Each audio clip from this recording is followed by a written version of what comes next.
This is a very important topic, and we may not have all the answers today, but we're going to do our best to address all of your concerns. But before we do turn it over to Joe, our director for school safety, for a brief presentation, I just kind of want to remind everybody that schools were never meant to be this way. Think about the time that you were all in school, and I reflect on my years in school. In our society and in American life, schools have always been the center of community. Schools have always been gathering places. Schools have always been places of welcome, places that welcome community members in. But unfortunately, because of this horrific violence that has been playing out across the nation in schools in several states, and horrific reports of school shootings and incidents that have taken young lives, we're now reversing course and trying to make schools more closed, harder targets, tougher to penetrate for an intruder. And that's been a very, very difficult thing to do, because we're trying to strike a balance between making schools harder to access for those with violent intentions and weapons, but still trying to maintain that spirit of welcoming our parents and our community members. We really don't want to go too far to one extreme. We don't want to be totally open where anybody can come in at any time, but we also don't want to create a prison-like experience for our students and an unwelcoming experience for our parents and our community members. We may not have all the answers here today, but it's a starting point in terms of being able to hear from you. And it's also an opportunity to talk about where we're at right now in terms of our focus and some of the steps that we've taken to increase the level of security and safety on our campuses. So I'm going to turn it over to Mr. Hallams, who's our director for school safety. And then we're going to spend the rest of our time this evening just hearing directly from you and trying to answer as many questions as we can. Mr. Hallams? Thank you, Dr. Trujillo. And good evening, everybody, and thank you for joining us tonight. To Dr. Trujillo's point, we're really appreciative of everybody joining, and that I'm specifically appreciative because I understand that it's all of our responsibility to keep our schools and our communities safe.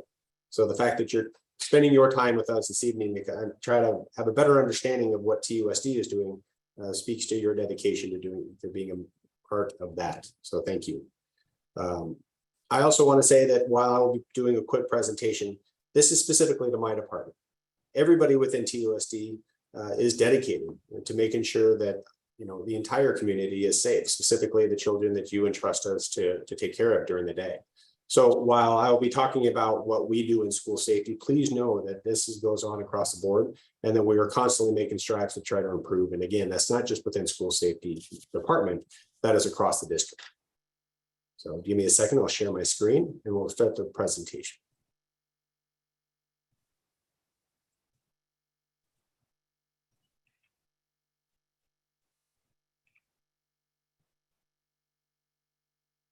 All right, so who is school safety? And this is kind of what we'll be talking about. What school safety is within TUSD, what we're doing to maintain a safe campus. What are some of the response protocols we utilize? Some of those things like lockdowns and other verbiage that may be conveyed to you. Who are the strategic partners we work with to make sure that these are safe environments? And what are we doing? How are we looking into the future to continue our mission to making these as safe as possible? So school safety is comprised of about mostly five key elements. We have our uniformed school safety officers. These are individuals who wear a uniform, respond to mostly calls for service, and go out to the schools and assist them with any safety concerns they may have. I'm very fortunate in that a couple months ago, I went to the school board and asked for 5 additional day shift officers to assist us with this. This will allow us to be more dedicated to the schools and pivot from more of a response type protocol to preventative measures, providing better education to our educators, administrators, and everybody within the school environment to make them all better at being able to identify any security concerns and how to address it, and then how to respond to any significant situations which may arise. So our hope is that we can continue to advance in this, and that we will continue to create a safer, better environment for our schools. TUSD school safety is a 24/7, 365 operation. And with that, we do have dispatchers. Those dispatchers, they are the ones that receive the calls for service and are able to convey that information. Very similar to a 911 system within a municipality or the state. We have traffic safety officers. They are constantly evaluating our traffic safety plans we have in and around our schools. They also provide additional training to our school bus drivers and bus monitors to make sure those are as safe environments as possible. We have key control. TUSD is a very large school district with about 87 schools and other support facilities around it. There's a lot of keys involved with that. So there's, and maintaining and ensuring that we have a good accountability of all our keys is imperative in the overall school safety atmosphere. We also oversee all the crossing guards, and that is something our traffic safety officers also assist with in providing them with the ongoing training. They not only provide them with training as far as helping kids get safely to and from school, but being able to identify potentially dangerous situations and how to convey that information appropriately. So within TUSD, again, many school districts kind of follow very similar lines. Some may use different verbiage. Within TUSD, we figured it was the best approach was the simplest approach. So we nailed it down to basically 4 specific response protocols we have to security concerns or any potentially dangerous situations. Those are secure, lock down, evacuate, and shelter in place. Secure is something when there's a protocol we utilize when there's a situation outside the campus that we don't want to come onto the campus. Many of you may watch the news today about a situation at U of A where we had to utilize this specific protocol with the schools that are located close to the university. Again, campus is closed. Nobody can come into, and we try to keep everybody within the perimeter of the school. School movement throughout the campus is restricted, but classrooms still maintain normal operation for the most part. A good example again would be that police activity that we may have nearby where we don't want that situation coming onto our campus. The lockdown is something we reserve only for those extremely critical situations where there is an active individual on our facility that is trying to hurt people. This is when we lock in the doors, turning out lights and trying to get out of sight. Individuals that are in this situation that are trying to hurt people on school campuses are looking for victims. We try to mitigate, we try to prevent them from accessing as many people as possible. So that's why we're closing all of our doors and we're basically hiding out to make sure that they don't see us.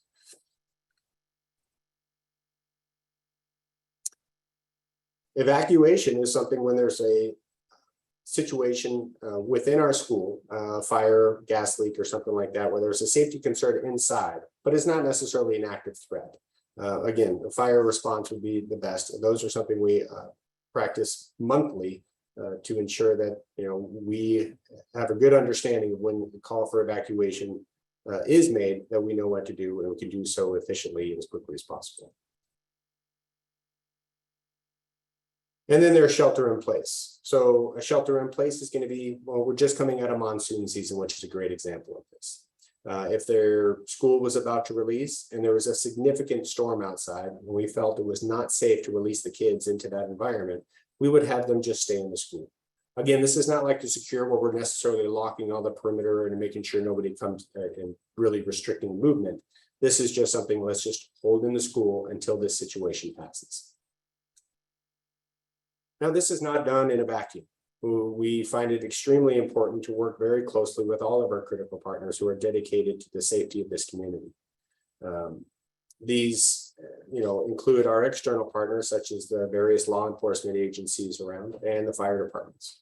We also work very closely with all of our internal partners. Those are other organizational entities that we have within TUSD, our facilities department, our communications departments, our ex-ed departments, and always trying to work with them so we can make sure that we can move forward in a consistent and unified manner to make sure that our schools and our facilities are safe. Another thing we're doing is we're really focusing on de-escalation techniques. And with that, we've partnered with the Crisis Prevention Institute in getting additional training for everybody, specifically within school safety, who is going through a train-the-trainer program, who will then take that out to the rest of the TUSD administration and faculty. These are fantastic tools that somebody can utilize to try to de-escalate a situation before it becomes too significant. So what's next? We're going to continue to evaluate all our facilities and try to identify those critical infrastructure improvements that we can make. The idea is we only want those people on our campuses that are welcome and wanted, and the other. So we're walking all of our campuses, seeing where we can make those physical infrastructure improvements, and doing as much as we can to do to get the capital expenditures needed to make those happen. We're also looking at technology, not only our camera systems and our key card access control systems, but our communication systems.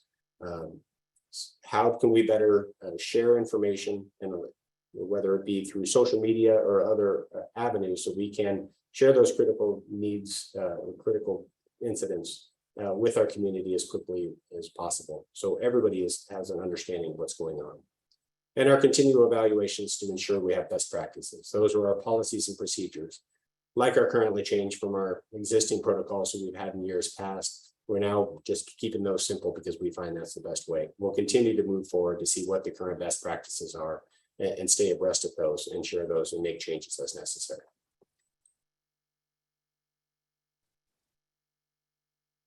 I would be remiss if I didn't really focus in on that. School safety is everyone's responsibility. Like I said at the beginning of this presentation, I appreciate everybody's taking the time to show that they're interested in how we're keeping our schools safe.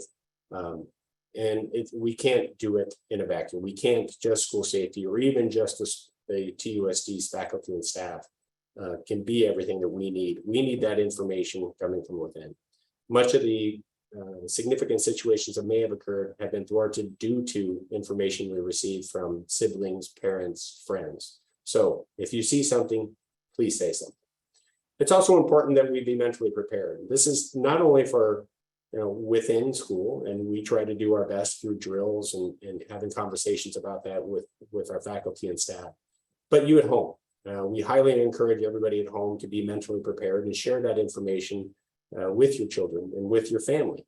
Understand if A were to happen, how we would respond. Play those scenarios in your head and talk about them openly. And if you are not sure, ask. We at TUSD's school safety and across the district as a whole want to be very transparent in how we're addressing everything to do with school safety. One example is this forum we're holding tonight. But we always encourage, if somebody has a question about how we're responding or how we're preparing for emergencies, we strongly encourage you reach out to us, and so you can be rest assured that we're doing everything we can to keep your children safe. At that point, I appreciate everybody's time. And Dr. Trujillo, unless you wanted to add something to this, then we're going to go ahead and move on to our questions. So Dr. Trujillo. No, great job, Joe. I really do appreciate this information that you've communicated to our parents. And one of the things I want to emphasize is training. Training is definitely going to be one of the big focus areas, especially with our monitors, our employees, and our teachers.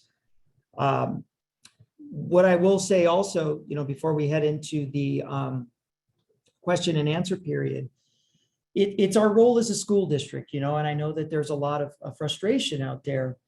As a school district, our job is to focus on what are the tools and the resources that we have available to ensure student and staff safety for our children, our young people, and all of those employees that call us home. And it's frustrating sometimes. I think people want us to wade into the national debate on gun control or to take a political stance on the role of police officers in the community and in schools. And that's really not our role. Our role is not to take positions in those areas of political debate, but to stay firmly focused on what is under our control as we move to maximize the ability that we have to protect children and young people. And that's in the area of professional growth and training. That's also in the area of improving safety and security infrastructure. And that's where we're spending our time and our energy. Decisions about the role that officers will play in our schools, the role the district would play in any sort of gun control debate, that's for governing board level. And at the appropriate time, they will engage in those discussions. But as its administration, our job is to stay very, very focused on the preparedness of our staff, of our employees in the event of any crisis, make sure that our employees have the necessary training that they need. And with the budget capacity that we do have, and it's not much, to be able to move forward as we will on October 25th. We will be presenting publicly the first and what I hope will be a series of packages designed to strengthen safety and security infrastructure in this district. This first proposal that will be presented at the governing board meeting on October 25th will focus on upgrades to fencing, gating, campus surveillance systems, keyless access systems for more buildings and more facilities in this district. So I just wanted to make sure that we communicated that before we head into the question and answer period, as I don't want to appear that we're dodging or dancing around questions about firearms, firearm safety, gun control, or the role of police officers or school resource officers. It's not that we're avoiding those questions, is that we don't, those areas are not under our direct control, okay? And it's very hard for us to spend a lot of time and energy in areas that we can't directly control or influence the way that we can with training and emergency response preparedness and with infrastructure purchases and upgrades. And so with that, we'll go ahead and turn it over to the question and answers. Great, thank you, Dr. Trujillo. The first question is a multi-part question, but we'll start with just the first couple of them. And then if we have time, we'll come back to the others. Is from Mr. Tim Olding. He asked, does UHS have site security, as well as what is the lockdown procedure? Is it hide in place? So I will turn it over to Joe in terms of the lockdown procedures again, but I will say that UHS does have campus monitors, and those campus monitors are a part of the district-wide training that school safety will continue to facilitate for campus monitors across the district in areas of conflict de-escalation, crisis and emergency response readiness, best practices in security and safety. With regard to the drills, I'll turn it over to Mr. Hallam. Yes, so lockdown is exactly right. That's the lights out, lock the doors and try to get out of sight. And all perimeter doors and all doors that can be lockable are locked within the school. That is different than our secure or shelter in place or the evacuation, obviously. The lockdown, again, is only utilized when it's just extremely critical situation where somebody has eyes on an active threat on our campus. Thank you. The next question is from Jen O'Rourke. Where do we direct safety issues by organizations operating on site at TUSD schools? Are they expected to follow TUSD safety protocols? I have already discussed my concerns directly with the organization's vice president in charge of the before and after school program at my child's school, and I was assured that the issue had been resolved. Unfortunately, the site staff is reverting to the concerning behavior. Now, Mr. Helms is our point person for all security concerns, especially if we're dealing with outside agencies that are not adhering to TUSD norms. So I would encourage you, Ms. O'Rourke, to interface and communicate directly with Mr. Helms. I do appreciate that you haven't named the school or the organization here. I do appreciate that, but we do take this concern very seriously. And I would ask you to connect with Mr. Helms offline so you can be more specific and we can follow up accordingly. Yeah, and my contact information is available at TUSD1.org. So feel free to navigate and find me under the School Safety and Security Department and send me an email or give me a call. Thank you. Thank you. The next question is from Allison Harrington, and she asks, when my kids have drills or lockdowns, it's been dramatic for them. Is there a way for counselors to train teachers on doing short grounding exercises after drills or lockdowns, even some deep breathing or relaxation exercises?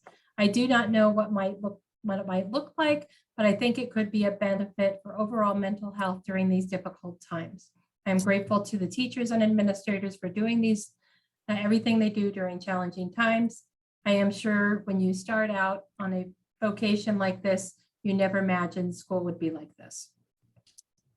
Allison, I want to thank you for that question. And you're absolutely right. It's kind of like I said at the opening. We never imagined schools to be anything other than community gathering places, open to all, open for all, to serve all. And to go along with that, we never envisioned a day where we would have to be engaging in these types of drills for students. And absolutely, we need to be involving our counselors a little bit more. I do think that that's an area of growth. I want to thank you for bringing that to our attention. I think sometimes that our principals want to get straight to the business of the drill, which I understand, but we need to take time to prepare kids and young people for just how scary that may be. You know, I'm from a different generation. I'm sort of from the tail end of the Cold War in terms of our country's long history of competition with the Soviet Union. So I do remember stories from my parents about how scared they were sitting in classrooms in the old Phoenix Union District, having to respond to the call that went out across the school to get under your desk in a hurry and to close all the windows because there was going to be a nuclear attack. And I remember my parents telling me just how scared they were and how they never received any warning. And as students, just how troublesome that was. And so that's definitely a different generation, but it's certainly kind of the same spirit here of not preparing kids accordingly, getting them scared, getting them worked up when we really don't need to. If we really want them to derive meaning from the drill and to learn from the drill, I think we need to do a better job of preparing them before going into those drills cold like we have been in several instances. Thanks for bringing that to our attention. Thank you, Dr. Trujillo. The next question is from Rhiannon Ward. What are you doing to address the violence and dangers from within the walls? You can work hard to keep people out, but the guns found at Saguaro and Rincon were brought in by students that attend the school. They were only discovered because another student told. What is being done to ensure that staff have opportunities to stop weapons from making it in on the campus? Yeah, I'll be honest with you, Ms. Ward, this is going to take metal detectors and individual student searches. That's one of those areas that along with the national debate on gun control, along with the role of police officers in our schools, the search and seizure of property with students, that's in the political realm. And that is not under our locus of control right now. That is going to have to be something that is decided at the policy level. If a governing board wants to go that particular direction, that's definitely going to have to be a policy shift that has to be discussed at that level. For us, at the administrative level, as I said in the beginning, we can't control what's coming into the school totally and completely unless you are forming a line at the school door and each and every single student is being searched. Every pocket, every backpack, every purse. There's very passionate opinions on both sides of that. And not to mention the logistics around doing that in environments where you have 1,000, 2,000 students. So that is something that we're very aware of. It's a very, very serious concern.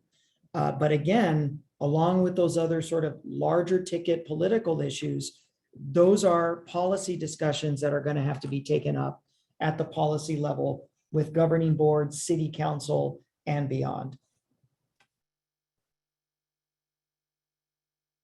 Thank you. The next question is from Tim Holding. He asks, can you please share some of the qualifications of the school safety officer? I assume you want me to take this, Dr. Trujillo. Yeah, it's good for you, Mr. Helms. All right.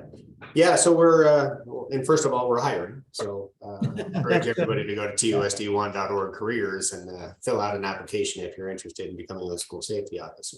But, you know, I think the biggest thing we're looking for is somebody that is dedicated and passionate about keeping kids safe in our schools. Many of the people we have are retired law enforcement, but that's not necessarily a critical function. Why we, usually welcome them is because they can navigate significant situations and keep a calm demeanor. They're used to having to deal with people on an ongoing basis. We really look for people that are good at dealing with people and people that are good at dealing with kids. Now, clearly, there's an extensive background investigation and, the testing process and then a training process that they will go through to ensure that they fit within the culture of school safety and TUSD, and that they're providing the best services that we can provide. We are very fortunate. We have a fantastic group of men and women working within TUSD school safety that come from a myriad of backgrounds, and skill levels. And we try to put them to work and doing the best that we can in the best position that they can to, again, see what the overall goals and objectives are of TUSD and TUSD school safety and keeping our kids safe. So it's kind of a long-winded answer, but that's pretty much it. And you need a high school diploma. Thank you, Mr. Hollums. There's two questions from Jesse Bender. I'll ask the first and then go to the second. The first one is, what is the plan for communicating with parents in the event of an emergency? How do you ensure a clear line of communication with school staff if something is happening on campus? Well, number one, I think we do a better job than most districts through our system of Parent Link, which are instantaneous phone messages, text message blasts, to let our parents know immediately when there's a situation going on a campus. And I think we do that better than we do a lot of other things. I think if anything, we over communicate. And sometimes from parents, I hear, why am I getting so many parent links? That's a good thing. So I do think that on the communication piece, we've done a lot better, and that continues to be a strength. And again, it's largely for the tool that we have available with Parent Link, which allows text message capability, email capability, as well as phone. And we can jump out there very, very quickly when something is going on. We don't necessarily need to have all of the information completely organized or completely identified to be able to let parents know that at least something is happening and that there is a lockdown. I think we've gotten better at that. I think in years past, sometimes we've waited too long for communication to go out to parents because we were trying to finalize an investigation into our particular incident or event. So we've been able to move a lot quicker in terms of communicating to parents on initial incidents breaking out at campuses. Great example today was the University of Arizona. They had an active shooting. Thankfully, it wasn't a random shooter coming onto the campus. It was a conflict between two individuals that resulted in shots being fired and somebody being shot. Nevertheless, we were able to quickly communicate with the staff and the communities of Ross Rouge, Tucson High, and Mansfield, and quickly engage those parents, modify the release time, hold the kids indoors later than the release time, to be able to allow law enforcement an opportunity to clear the situation over at the University of Arizona. Now, there were some other issues with traffic, and traffic backed up along 6th. That's another issue. But in terms of communicating with parents, letting them know of the situation at U of A and the delayed release time at the 3 schools, I think we did a good job on that. Thank you, Dr. Trujillo. The second question from Ms. Bender is, yesterday I received the informational email about fentanyl. Are school health offices equipped with Narcan? Yes, the governing board did approve a new policy last spring, formally authorizing the possession of Narcan for all of our school nurses and all of our health offices, and to be trained on the administration of Narcan in the event of an overdose going on, or an overdose that may happen on our campuses. The county superintendent's office is taking lead in a county-wide initiative of fentanyl awareness in all Pima community or all Pima County school districts, Sunnyside, TUSD, Amphi, Flowing Wells. So in the coming weeks, you're going to see more of a county-wide awareness campaign to bring fentanyl to the forefront of the attention of our parents and our young people. Thank you. The next question is from Faith Harden, and she asks, are active shooter drills mandatory on each campus? And if so, are they announced beforehand? Thank you for your presentation. We don't do specific active shooter drills on our campuses. What we do is what you saw in Mr. Hallam's presentation, sort of different levels of security measures, from a perimeter secure to a full-on campus lockdown to a shelter in place. If we actually move to doing active shooter trainings and drills for the student body at large in particular schools, that's going to require a lot of parent notification and parent willingness to do that. I do know that we have a significant portion of our parents that have expressed a lot of concern about unnecessarily traumatizing students with an over facilitation of drills, and traumatizing drills like simulating shootings and injuries. And that's something we'll have to have some further discussions with our school board and engage our parents on in terms of if we're going to move in that direction. Thank you, Dr. Trujillo. We have another question from Rhiannon Ward. What is the expected timeline for cameras to be installed once approved for a school? I would like to turn that one over to Mr. Young, our Chief Operations Officer. I know that we talked about this one in our last forum with the employees. And supply chain issues have a lot to do with it, but Mr. Young, if you want to give a little bit more detail, that would be great. Thank you, Dr. Trujillo, and good evening. The supply of the technology for camera systems is certainly a long part of getting those in place. So once capital has been provided for a particular school, we would go through our process of working with approved vendors to get those in. Generally, that's going to take a few months to get those in place from the time we get approved funding. There's infrastructure that has to be put in place in the schools to support that. So it's usually going to be a few months, assuming that supply of cameras is available. Sorry. Thank you, Mr. Young. The next question is from Carlos Jimenez, and he asks, most school shootings are initiated by a student from the same campus. With this in mind, how good is it to have a plan that involves the students? Is there a plan that does not include the students? And if the attack is done from within, where the attacker has the advantage, what is the approach? Well, we don't do any, the only thing that we do with students are the general security steps to securing the campus that Mr. Hallam shared. Students are only aware of what safe and secure means, what a lockdown means, what shelter in place. Students don't know our incident command structure. They don't know what the incident commander is responsible for. They don't know safe and secure locations where a leadership team may hide, where teachers may take shelter. All of that is not shared with students. So I really want the speaker to rest assured where it's not like we're opening up the books here. Students do have to have a basic understanding of what's expected of them if there is a traumatic event or there is a crisis situation going on. We do have to give them a basic level of information of what's expected when we are securing the perimeter of a campus. You need to stay in your classroom. You can't be walking around. They need to know what's expected when it's a lockdown, okay? When the doors have to be locked and lights have to be turned off in a shelter in place.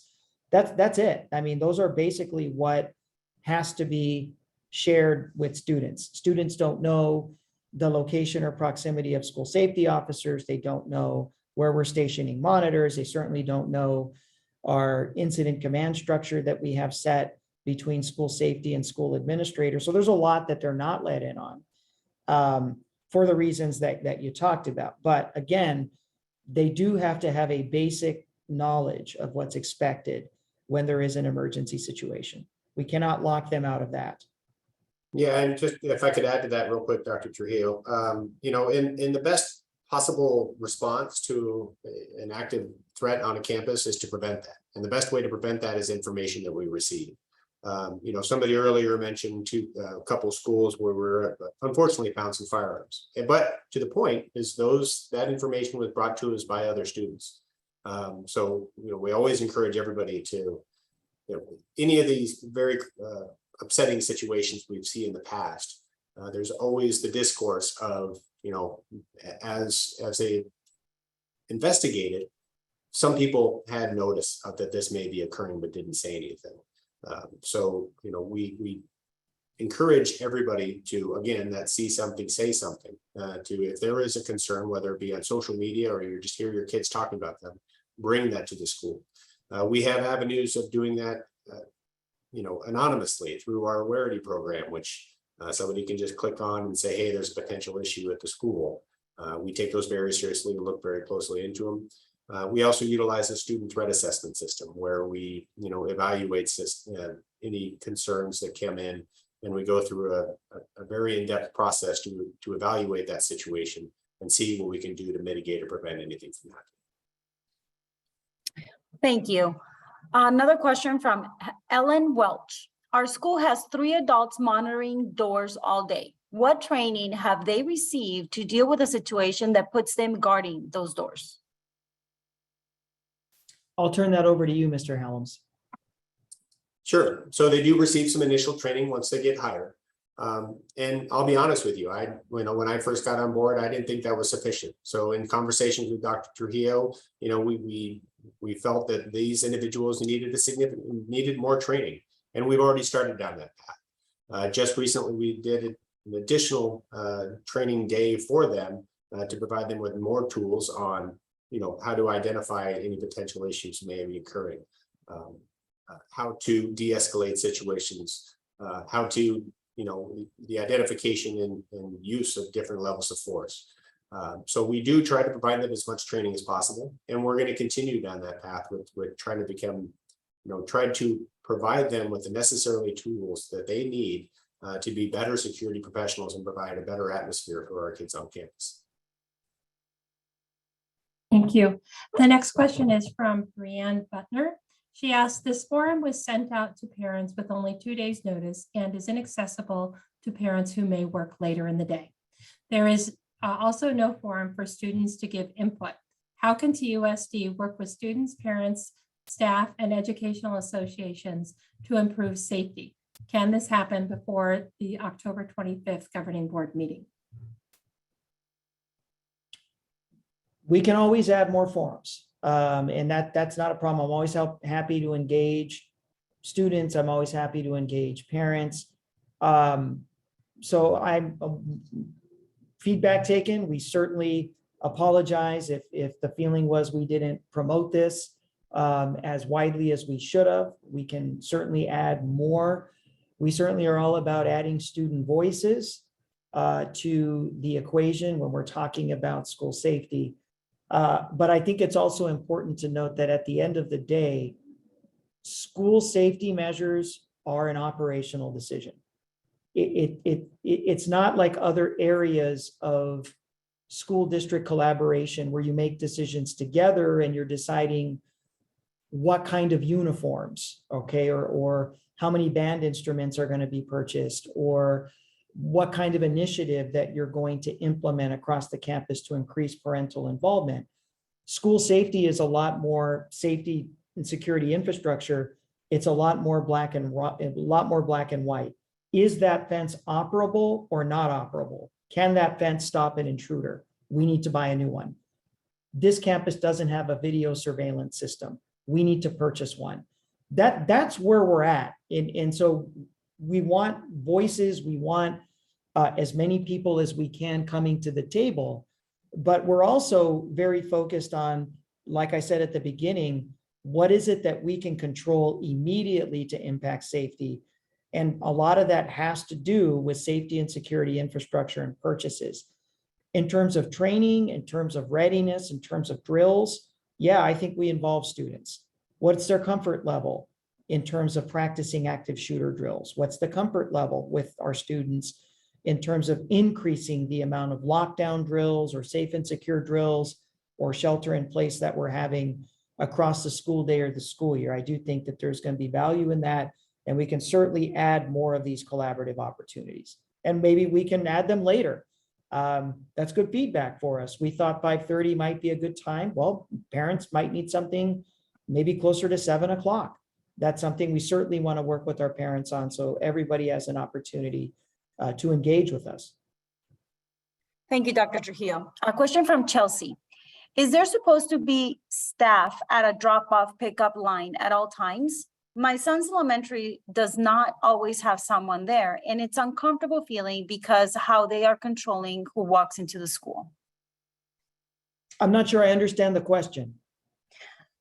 When it says, my son's elementary does not always have a staff member at the drop-off pickup line, and it's uncomfortable feeling because how are they controlling who walks into the school if there's no staff at the drop-off line? It's hard to address that. I need a little bit more information. The pickup drop-off line, is this in a parking lot? Is this at a particular school? Are there staff members in other places? Is there no staff anywhere in the parking lot? Is the expectation that there is a person directly at the front of the line? I mean, there's a lot of different, it's difficult for me to answer this one because I don't have enough information. I do apologize. I don't know, Joe, do you want to take a crack at it? My only assumption is that, it might be just a staffing issue. And unfortunately, TUSD is doing their best they can to fill all the spots. Drop off and pick up, especially at elementary schools, is imperative. And we do, I know it's encouraged to try to monitor those situations as closely as possible. That's not always feasible, just due to, again, like Dr. Trujillo mentioned, all the different variables that may be present at that specific school. That's the only thing I can really add to that. All right, thank you. The next question is from Tim Olding. He asked, is there an offensive strategy in the event of a classroom is breached by an intruder? And is that trained to everyone? Joe, would you like to handle that one? So the uncomfortable reality about an active shooter or an active killer, for lack of a better term, on a campus is that they're looking for as many victims as possible. Anything having to do with like defensive tactics or any of that is just not feasible, because usually you're looking at a situation where one person has the upper hand. So what we can do is we can mitigate or prevent is, providing or giving opportunity to that individual as few victims as possible. So I think maybe they're referring to a run, hide, fight type situation. We have evaluated that and we looked at that and we train that in some of our other facilities, but not necessarily our schools, because it's just not realistic to expect classrooms to be that level of preparedness. To answer your question, we don't necessarily teach defensive strategies, but we do is try to mitigate the number of individuals who could be hurt in that situation. Thank you. There's just a question from Kira Kellersman. Will teachers get a panic button or some kind of alarm in the near future? Will teachers get a panic button or a panic alarm? We can add that. I mean, that's certainly something that we can certainly add to the safety and security infrastructure needs list. I'm a big fan of that. I think any additional mechanism that we arm our teachers with inside of the classroom to be able to bring crisis and emergency situations to the immediate attention of the administration, I think is something I'm all for. Yeah, and we're always evaluating different technologies, new technologies coming out.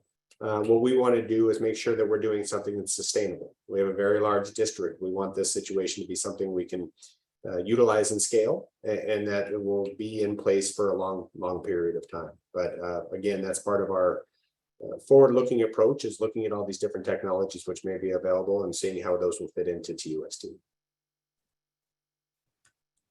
Thank you. The next question is from Diane Figueroa, and she's asking, what are you doing for people that might be tailgating? Students and parents may not know they're being tailgated, and my guess is they're looking for some suggestions around schools. Is this question like tailgating in terms of out on the road with drivers sort of following other drivers and sort of riding the bumper? Or is it tailgating like at a Friday night football game where we may not have as many security or monitors around? It doesn't say. My guess is it would be anything near the school, so. And I think what they may be also talking about is being followed and Yeah. maybe Followed, requesting okay. determined. So, I mean, if that is the case, well, I mean, just the standard practice to teach is to call 911, continue on the road and turn right. Not necessarily a school safety thing, but you know, I'm glad the question came up because it's one of those things where safety is an overall state of mind. We also always need to be thinking about what we do in these in specific situations. That's what we try to teach our administration when school safety is going out and providing these trainings. There's always thinking about these scenarios, not necessarily just within the school, but at all times within our lives, because that can carry over into the school when something, or if or when something happens. Thank you. There's a comment from Kira Kellersman. I want to give a huge shout out to Mansfield for the way they handled today's lockdown, but the parents need to have updates faster. Can we update them? And can we get more drills for our kids?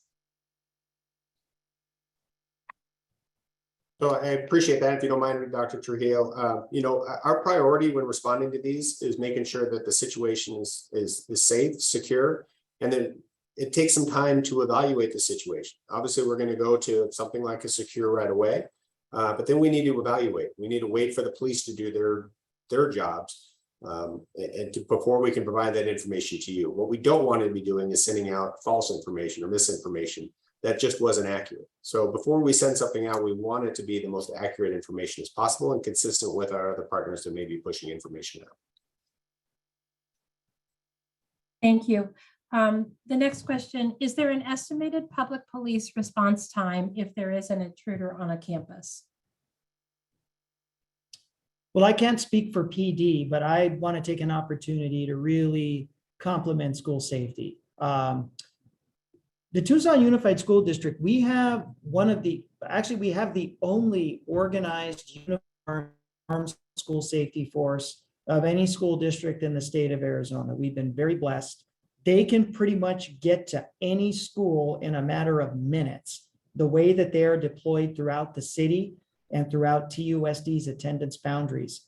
We have literally beaten TUSD to the scene of some very, very dangerous incidents by hours in a matter of minutes. I want to compliment them for that. I know at Mission View, when we had a situation, it was literally inside of 10 minutes between the call for assistance from the principal to school safety. School safety was there on the ground dealing with the situation. And we had South Tucson Police Department coming in 2 hours later. And there's been numerous instances where school safety has been able to really significantly be quicker in the response than local law enforcement. So I want to compliment them for that. I know that TPD and South Tucson PD and the Pima County Sheriff's Department, they've acknowledged that this is a growth area. They've acknowledged that they've got a lot of staffing issues, that they're not always able to get to calls as quickly as possible. And they really are working on it. But our job here is to secure our properties and our premises, and school safety does a great job. We're going to continue to work with law enforcement to support them in their continued challenges with response times. Thank you, Dr. Trujillo. We have a question from Ma. She wants to know if the metal detectors are ever part of the schools. Will they be used to check students and staff or just students? So metal detectors are just not a part of the conversation. That's kind of part of that whole political atmosphere that needs to be worked out at a higher level than my office or the administration. So whether or not the metal detectors would ever be employed in TUSD ultimately is going to have to be decided by the school board. And there'll probably be some legal challenges. Whether or not, if a decision is ever made, either way, there would probably be some legal challenges mounted by parents that have differing opinions. So to my knowledge, since I've been here, we've never used metal detectors in any TUSD school. That's not part of any current proposal. And if that is ever going to be employed as a resource for security, again, it's going to have to be by vote of the school board. Thank you. The next question is from Elizabeth Fleming. And it says, in my job, I was required to attend mandatory incident safety training to help mitigate these types of scenarios. Does TUSD provide such training for teachers, administration, and beyond? Does TUSD have such mitigation protocols in place that all are trained on and must follow? I'd be more than happy to talk to anyone regarding training. Well, I know that, and I'll let Mr. Hallam speak a little bit more. I know that a big focus of the additional officers is that they're going to be embedded inside of schools. And their job is going to be this kind of training for the school's employees and for the employees of the region. So it's a destination that we're trying to get to. So the answer to Betsy's question in the immediate, no, honestly, that's the reality. We don't have a mandatory safety/crisis and emergency response protocol training for all of our employees. But my hope is that we soon will, with our school safety officers now going to be embedded inside of these high schools, to be able to take on the training component for the employees at large. Joe, did you want to add anything? No, you hit every point that I wanted to hit, so I don't have anything else to add. Thank you so much. We are running out of time. This will be the last question. All the other questions and comments still on the chat and on the Q&A will be reviewed by the panelists and taking in consideration all your questions. This one is from Diane Figueroa. Why can't students use their lockers? It's hard on their backs. It's more of a risk not using them, plus other districts do use them. Hey, I'm open to that conversation. That's certainly something we can have larger discussions. I know that there's arguments for both sides that lockers become a place where students can hide potentially dangerous items, contraband. But then I can counter that argument with, once you put something in your locker, it's fair game for the administration to search that locker at any point, at any time. So I've had some pretty interesting debates on lockers. I'm open to using lockers. I just think we need to involve our principals, our teachers, and our parents in more of a larger discussion of what the usage of the lockers could mean. We have some lockers right now that are dilapidated and old and just not being in use, and we don't know what to do with them. And I also know that there are lockers in some other schools that teachers are using as extra storage space. So I thank you for bringing this up. I had a couple of these conversations recently, so I'm glad to know that it's out there on the parents' radar.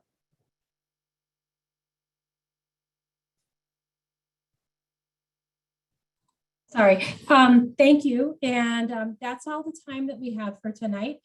Please know that this is being recorded, and in the next few days, it will be posted on our district website, and that all questions and comments that were shared tonight will be sent to the panelists for them to review. Any final comments or questions, Dr. Trujillo or Mr. Helms? I just want to thank everybody for joining us here this evening. I know we got a little bit of rain going on and it's the dinner hour, but this is such an important topic, and we will be scheduling some more forums so that you'll have the opportunity, more folks will have the opportunity to engage us. Thanks a lot for trusting us with your children and your young people. That is literally the responsibility that we take the most seriously in this world, and we're going to continue those efforts each and every single day. Thank you again. We look forward to connecting with you again in the future. Have a great evening.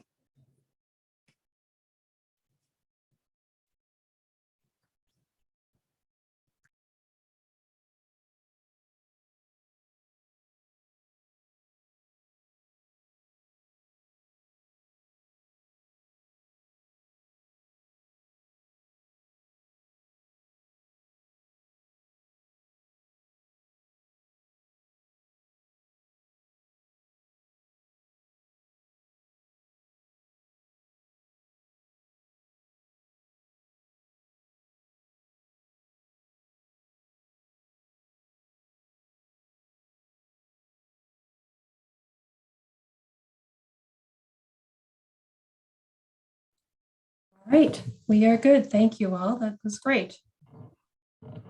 The recording? Oh, thank you.